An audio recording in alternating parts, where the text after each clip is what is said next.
Welcome back to Stop Feeling Like Shit. And I'm your host, Daniela Korth, with Dr. Buzz, my favorite person. And on today's episode, your personality and how it impacts your health. This is going to be a good one because, as we know, there's many different types of personalities. And I'm a firm believer that there are some personalities where it's like they're high functioning, and then you have personalities where they're like very laid back. And I've worked with a few people that are type A's and type B's. And I guess even there's type C's and type D's, which I didn't know about. We only So know about type A's. I only know about type A's too, actually. But I mean, yeah. So I'm definitely, I would consider myself a type A So personality. let's talk about you, Okay, let's talk about it. because we want Okay. to talk about Daniela today. So, Oh, so we do know that your personality type can affect your health yes. for sure. Type A people usually don't live as long, and there's a science behind that too. But let's talk about your type A personality and Let's how it's talk about affected it. your health. Yes, let's talk about it. So you consider yourself type A? I do. Okay. I'm a very type A personality. I'm a very high functioning person. I'm would consider myself I set very, goals, high standards. I'm a high achiever. I'm controlling in some parts, I would say, about myself. Um, I have a very entrepreneurial, I would say, part about myself. I don't think I could work for other people just because I am that person that if I see something that should be a certain way, that's how I want to do it. So I would consider myself a type A personality. And how's that worked out for you? Um, How about this? How's it affected your health? We'll say that. I think it goes all the way back to probably when I was a kid. Um, I think growing up, like that's where it all stemmed from, and that's probably why I'm a type A. Just when I was really young, I had to take care of my brothers and kind of be a mom at a very young age. Like I was taking care of them at 12 and 13 and 14 years old. So with that being said, I don't, most people have childhoods and their kids, and I had to grow up pretty quick. So then I ended up going to college. I worked 4 jobs at one time.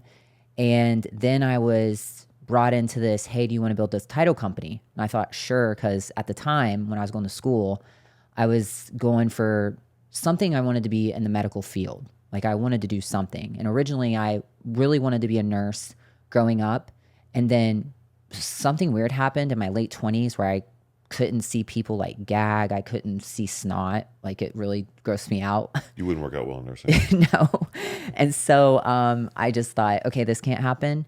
So, that's when I was like, well, let me go apply to these pharmaceutical jobs, which is kind of crazy because thank goodness I never got the job, I'll say, because I definitely don't believe in pharmaceuticals with traditional medicine. I do think that sometimes they're necessary, but I definitely don't like big pharma. So I was kind of brought into, hey, can you help me build this title company? Because I am a very outgoing person. I'm not afraid to talk to people or meet people. I'm not afraid to ask people for things. And I thought, sure, why not? It'll be a challenge. So I didn't know anything about title. I knew nothing about real estate title insurance. I didn't know what it was at all, period. I kind of just got thrown into it, and they said, you need to start going to these meetings and you need to meet people. And at the time, coming to Columbus, Ohio, not knowing anyone, you had to go to these places to meet people. And I thought, I can do that. That's no big deal. But then I didn't even know what I was talking about because I didn't know anything about title. So I thought, I'm just going to have to learn and take a deep dive in and learn everything that I can, because many people were saying, you're never going to make it. You're not from Columbus. You're from a small town. That's not how we do things here.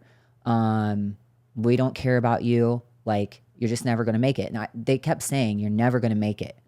And I'm kind of like a person, like, if you keep telling me I'm not going to make it, I'm going to be like, kind of give you the F you and be like, no, I'm going to make it because I'm going to put your ass out of business, or I'm going to take all your clients and I'm going to show you how I'm better than you. You I'm think the that's good for best. your health, that attitude? No, it's not. But at good the for business, time, though. it's good for business. Yeah. And at the time, I like to be challenged. Like I I think, be challenged. And I like to win because I'm a winner. And so at the time, I was just like, okay, whatever. And I just started doing whatever I had to do. I mean, to basically get the business. And that was learning everything that I could. How can I be different? How can I outwork these people? And that's what I started to do. I started to outwork people. And what I mean by that is I would get up at 4 o'clock in the morning, go to the gym and work out for an hour, come home, get ready, and I'd go to work. I'd be at work by 6 a.m. and I would not quit until 10 o'clock at night. And I did that for years. And I always tell myself I could do that because I was so young. Mm-hmm. And what ends up happening though is that, I started to get very controlling because once I started working like that, agents would be like, oh my God, this girl, she's crazy. She's working all these hours. She's working all the time. I could get anything from her. I started carrying my backpack around with me. If I was at dinner, I'd pull out my laptop. I would do a net to seller. I would go on vacation. I didn't even want to go on vacations, actually. I didn't go on a vacation until I was probably in my mid-20s. But basically, I'd work anywhere. I would work all the time. I would get up out of bed to do stuff. I didn't care because I wanted to be the best. And to me, that's how you became the best. You outworked people. And I didn't care if I worked 20 hours a day, 7 days a week. I was going to do that. And that's what I did. And then now what happened is that when I hit my 30s, this is all in my 20s, I hit my 30s and stuff started happening. My body started to slow down. I started to feel some type of way. I started to get very agitated a lot. I started to just not feel good, right? Mm-hmm. So I'd probably say it worked out for me when I was like my younger age, but then also it caught up with me. Yeah, and that's what happens with that. There is a science behind that. Your adrenal glands, which basically control your stress hormones, they can work hard for a while, but over time they burn out. Mm-hmm. So your cortisol level is probably through the roof through your 20s, and by the time you hit 30s, your adrenals are done. Right. And what happens is they crash out, and that affects all your hormone levels, your thyroid levels, everything just crashes out. And we see that all the time in the clinic too, where people have prolonged periods of stress, and stress can be chemical, physical, or emotional. So it can be like your work stress. It can be chemical stress. They're, drinking or doing drugs all the time, or they're just emotional wrecks. And your body can only do so much for so long, and eventually it breaks. Right. And when that happens, your hormonal system crashes, thyroid crashes, and you're left with the health consequences. Yeah. So I did it to myself because I wanted to take over Columbus and I wanted to have a name for myself. So, in my 30s, I would say I didn't really, I noticed it, but then it kind of like where it was a point where I'm like, okay, my hormones, starting to feel like shit again, even though I was on hormone replacement therapy. And then that's when we started doing testing because I felt kind of crazy. Like I felt like so we were I doing was hormones, crazy. but your cortisol levels were still high. Yeah. So, and if you don't get those cortisol levels under control, not only will you not feel good, it's going to affect your sleep pattern. You'll have more injuries. Yeah. There's lots of downhill bad things with the cortisol level stays elevated due to chronic stress.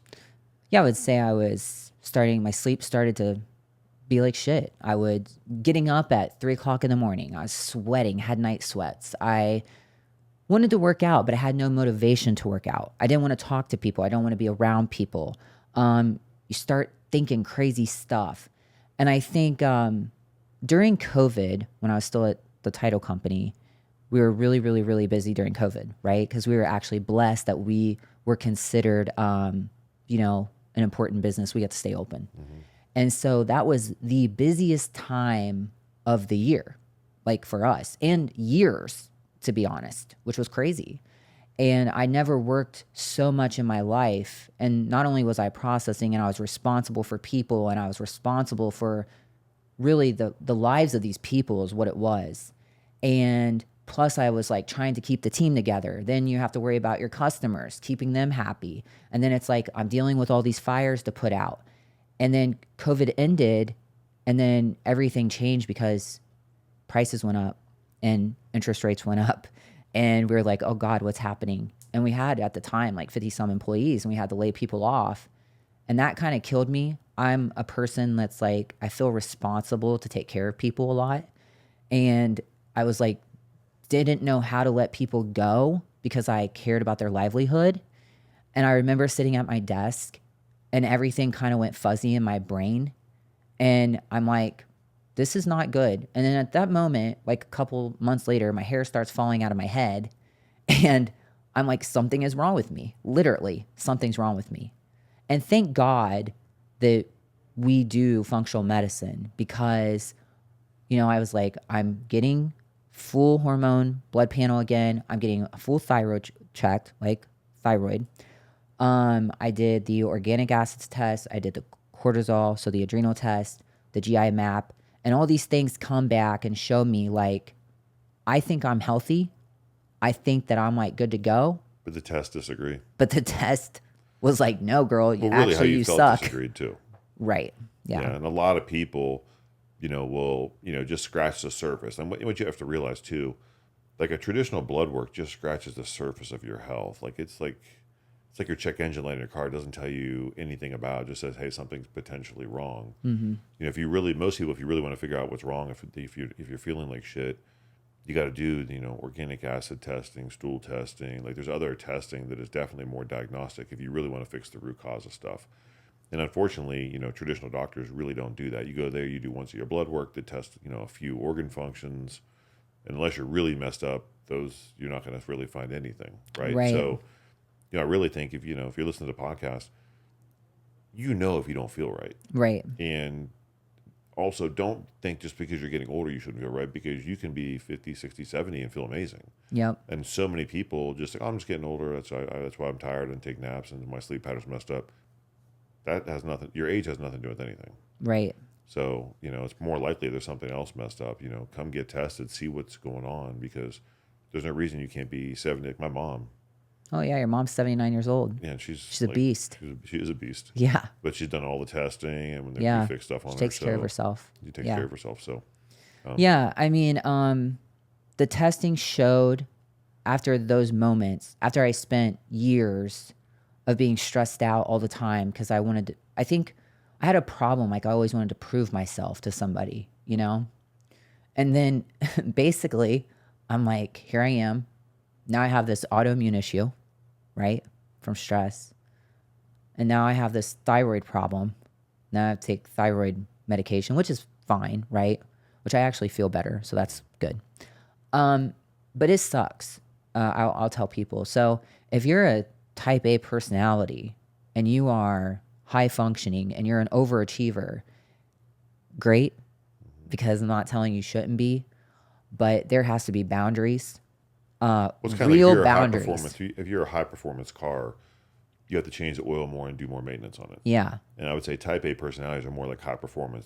It's more wear and tear. You can maintain it, but compared to the person who's just more chill and doesn't really care, if you're a type A personality, you really need to pay a little bit better attention to your health. This is why I tell you when you ask me, why are you going to this appointment again? I'm like, well, I got to go get my facial. I have to spend time on myself because those things make me feel good. So I spend a lot of time on myself so that way I can keep functioning, because I don't think I can ever take the type A out of me, right? The only thing I can do is spend time on myself and do things for myself that recover me. So yeah. So I'm definitely, it's, work in progress, I will say. So, well, thanks for sharing your story. I think that people will appreciate that. I hope so, because if you feel like shit, get tested. Yeah. That's the best advice I can give. Right. Because there's a reason behind it. Yes. So if you can't sleep, if you're waking up at all hours of the night, if you have night sweats, for a minute, I'm thinking, damn, I'm going through menopause at 36 years old. I start freaking out. That will freak you out. If you just feel massive brain fog, I had terrible brain fog. I also felt on edge. Maybe you have like symptoms of depression. That's a big one. I mean, definitely come see us and get checked at the clinic, because functional medicine, I will say my hormones and functional medicine, probably saved me. Right? Yeah. So yeah. So thanks for listening to me.